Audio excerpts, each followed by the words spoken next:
Fala, torcedor tricolor, tudo bem? Bom, hoje eu vou falar de um tema muito sério. Talvez o vídeo fique um pouquinho longo, mas eu vou pedir a sua atenção até o final desse vídeo, que eu vou falar sobre a política do Flu, mas não sobre a política do momento atual, né? As disputas dentro do clube. Primeiro, eu tenho que ser muito sincero, eu não vivencio ali o ambiente político do Fluminense, então eu não conheço, né? E segundo, política é assim mesmo, política é normal, tem uma situação, uma oposição, tem pressão, crítica, normal. Então, como é que eu vou falar da política? Eu vou falar da política num outro aspecto, no aspecto histórico, ou seja, fora ali da pauta, do assunto, da ordem do dia, né? Do acontecimento do momento, que é a pauta jornalística. Eu não sou jornalista, certo? Então esse aqui é o que? É o cantinho de pensamento, de reflexão do torcedor tricolor, certo? O jornalista, pelo seu próprio ofício, ele tem que trabalhar com, né, o calor dos acontecimentos. Eu aqui, eu pego um viés mais histórico, mais de longo prazo, então eu não trabalho com a coisa que acontece agora, eu trabalho com o tempo, uma duração mais dilatada, mais ampla, certo? Bom, então é normal, né? A política em qualquer lugar, política é sempre assim, qualquer clube, né? Tem oposição, situação e tal, certas disputas, isso é comum, né? Gostaria de dizer também uma outra coisa, gente. O nosso canal, então, não é um canal de jornalistas, tá? Já falei, mas é bom repetir isso, eu não sou jornalista. Eu tô aqui como torcedor para fazer uma reflexão com outros torcedores e justamente para fazer o quê? Para furar a pauta jornalística, para sair da notícia, do calor do momento, da audiência, aquela coisa. Não, vamos fazer uma reflexão de longo prazo, etc. Né? Então, o que é a crise do Fluminense, galera? Agora começa o vídeo, vamos lá. Vou cortando aqui para fazer a minutagem, né? Tá? O que é a crise do Fluminense? A crise do Fluminense, gente, ela dura, ela tem uma formação, principalmente o aspecto econômico, aí dos últimos, pelo menos dos últimos 30, 35 anos. Ela começa ali em meados dos anos 80, né? Depois que o Fluminense termina aquela fase vitoriosa, 8-3, 8-4, 8-5, aquele elenco vitorioso começa a se desmontar, a se desfazer, e o Fluminense entra nos anos 90. Mas principalmente a gestão Fábio Egito. Guarde esse nome, procure por esse nome, gestão Fábio Egito.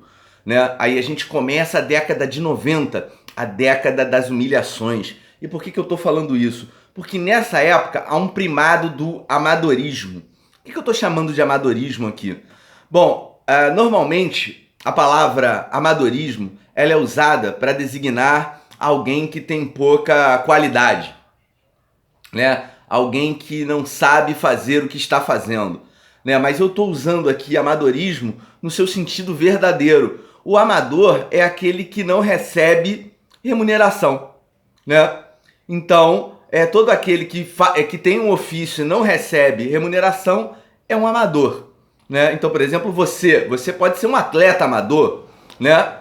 O que não quer dizer que você não seja bom no seu esporte. Vamos supor, você é um lutador, um boxeador. Você pode ser um boxeador amador.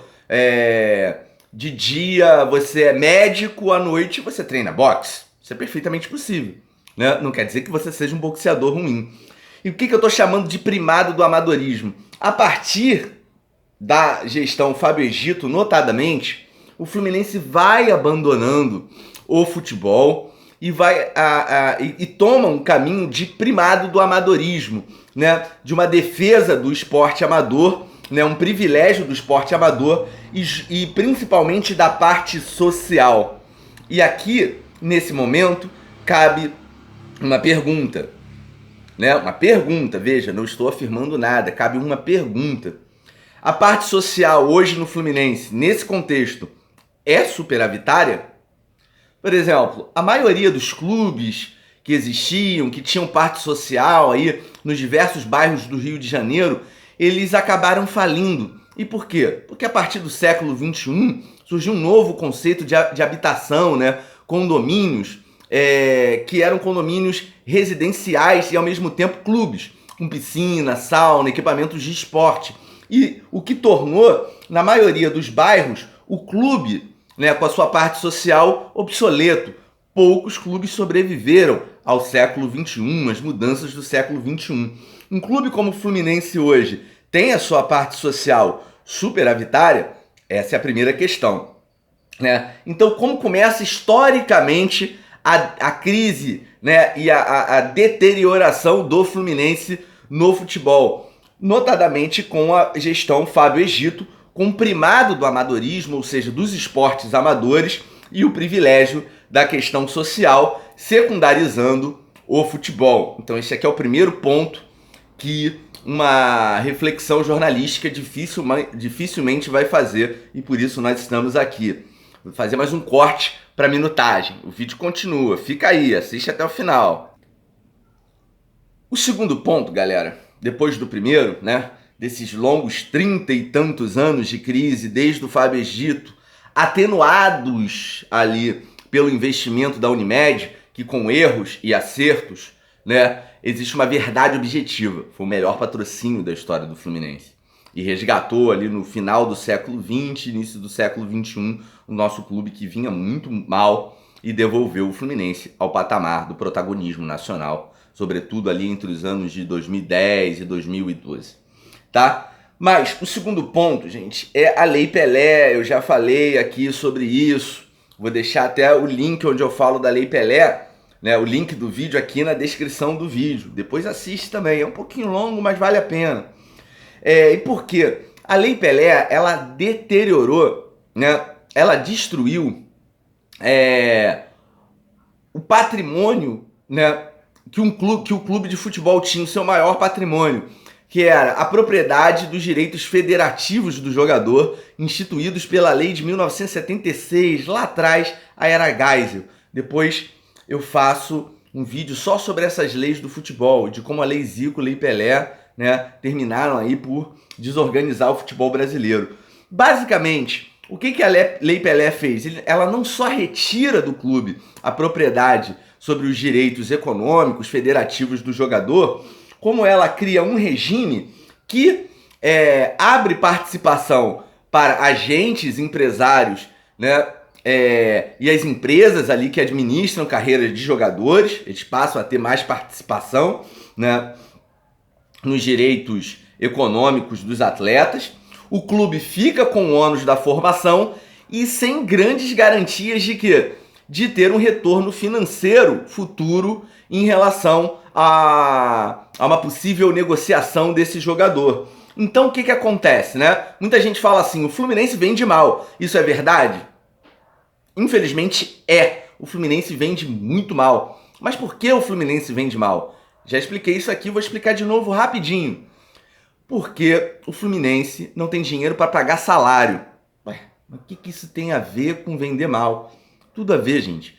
Por quê? Para você negociar uma multa mais alta, você tem que pagar um salário mais alto, porque existe uma relação direta entre salário e multa, de acordo com a legislação, né, de acordo com a Lei Pelé, existe uma relação direta entre salário e multa, tá? Que acaba o quê? Puxando os salários para cima. E aí, de repente, você pode investir muito em jogadores que não trarão grande retorno, como por exemplo o caso do Toró, o caso do Robert, mais recente. E isso então acaba inflando os salários, aumenta os custos, certo? E aí, mas isso daí é para transferência interna e para transferência externa. Por que as multas são tão baixas? Gente, um contrato é uma negociação bilateral. O clube não chega lá com tudo escrito e impõe, ó, tá aqui, é só você assinar, fulano. Não, tem toda uma negociação. E com pouco dinheiro para pagar salários, nessa negociação, o Fluminense perde poder. Então é sempre muito difícil para um clube, né, quebrado financeiramente como o Fluminense, negociar isso daí, né? Então, a Lei Pelé tem esse efeito, né, de ampliar os custos, transferir todo o ônus para o clube, que tem ali uma insegurança muito grande quanto ao retorno da valorização futura desses jogadores, né?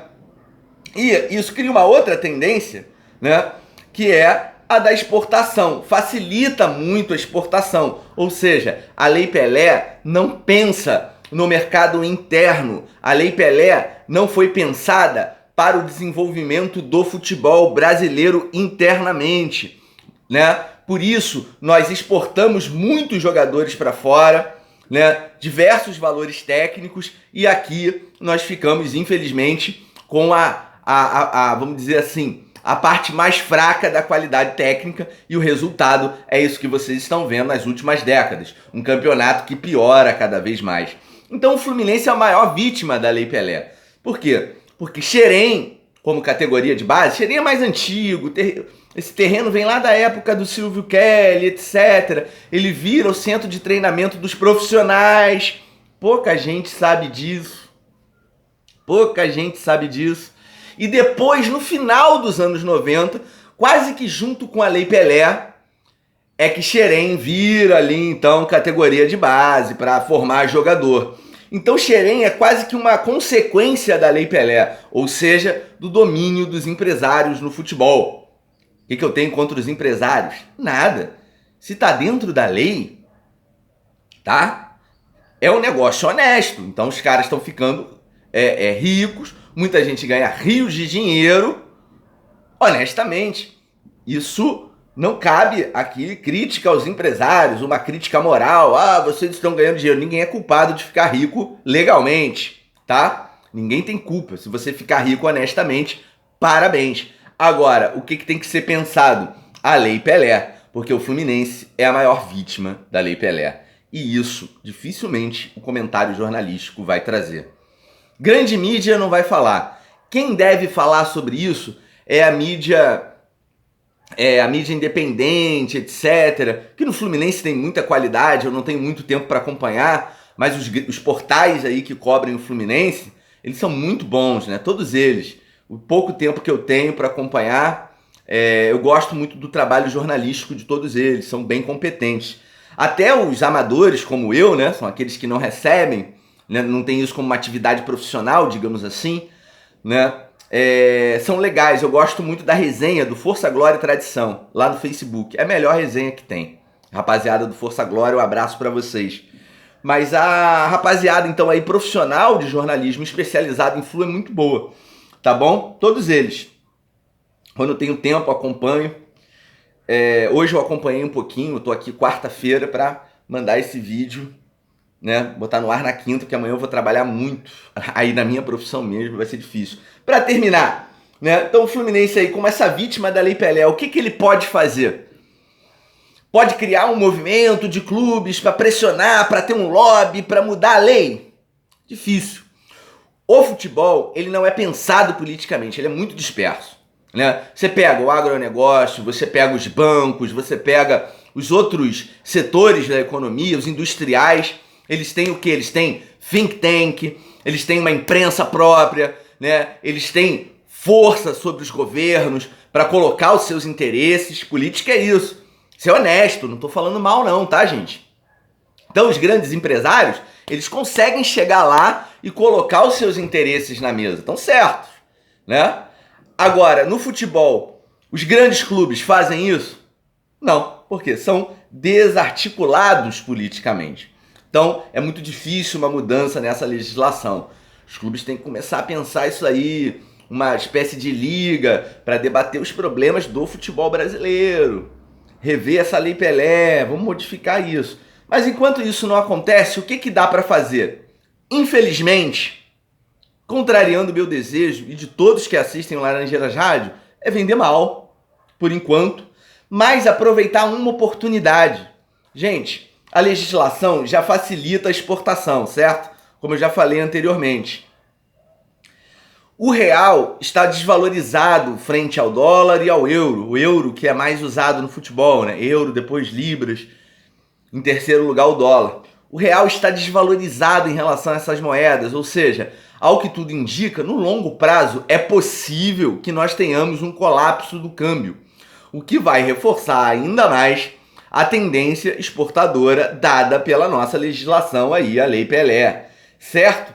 Então o que nós podemos fazer? Atrair essa moeda estrangeira vendendo o jogador para fora, aumentar o volume de vendas aproveitando o câmbio, que vai facilitar a exportação, e tentar, no médio prazo, equacionar as dívidas, principalmente as dívidas de perfil bancário, que são aquelas que rolam juros, e a questão também do prazo, as dívidas de curto prazo, ou seja, aquelas já executadas e que vão estrangular as finanças do nosso clube, certo? Então, essas duas questões.